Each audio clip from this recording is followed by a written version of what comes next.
School આજે આપણે બાળ સભામાં પાણીનું મહત્વ વિશે સમજવાના છીએ। શું તમે મને ઓળખો છો? હા, મારું અનેક સ્વરૂપ છે। હા, મારા સ્વરૂપને તમે ઓળખો છો?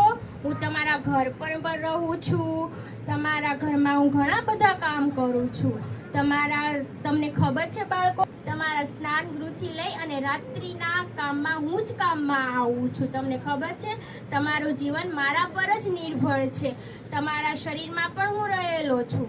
તમને ખબર છે, તમારી રસોઈ મારા વગર બનતી જ નથી અને તમને જમ્યા પછી પણ મારી જ યાદ આવે છે। તમને ખબર છે, હવે તો તમે મને ઓળખી જ ગયા હશો। બોલો બોલો, હું કોણ? હું પાણીનું ટીપું। જો તમને ખાનગી વાત કહું, તમને બધાને જો પેલા વૃક્ષ ઉપર તેના ઝાડ પર હું કેટલું સુંદર લાગુ છું।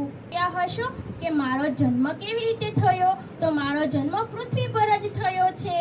મારો જન્મ પૃથ્વી પર જ થયો છે। મારામાં ઓક્સિજન અને હાઇડ્રોજન સમાયેલો છે। તો તમે પેલા કાળા કાળા વાદળ દેખાય છે, તેમાં મારા સાથીઓ સાથે હું રહું છું અને પછી તમારા સુધી આવું છું। તો બાળકો, તમે મને ઓળખો છો? હું કોણ? હું પાણીનું ટીપું। પેલી પાણીની બોટલ જોઈ, તેમાં પણ હું જ છું। તમને ખબર છે, મારા કારણે જ વીજળીની શોધ થઈ છે। હું એક પ્રકૃતિનું એક અનમોલ રત્ન છું। તમને ખબર છે, ઘણા બધા મને દૂષિત કરી રહ્યા છે। મારું હૃદય દ્રવી ઉઠે છે। તમે બધા તો સમજદાર જ છો। તમારી સમજદારીમાં તમારું અને મારું ભવિષ્ય ટકેલું છે। પ્રેમથી રાખશો તો હું પણ તમારી સાથે મિત્રતા કરીશ અને તમે જો મને દૂષિત કરશો તો તમારું જીવન પણ જોખમાઈ જશે।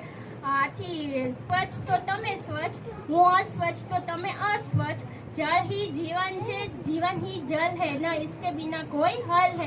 તો બાળક મિત્રો, આપણે પાણીનો બગાડ ક્યારેય કરીશું નહીં, વેડફીશું નહીં। પાણીનો આપણે બચાવ કરીશું। જળ એ જ જીવન છે। અસ્તુ।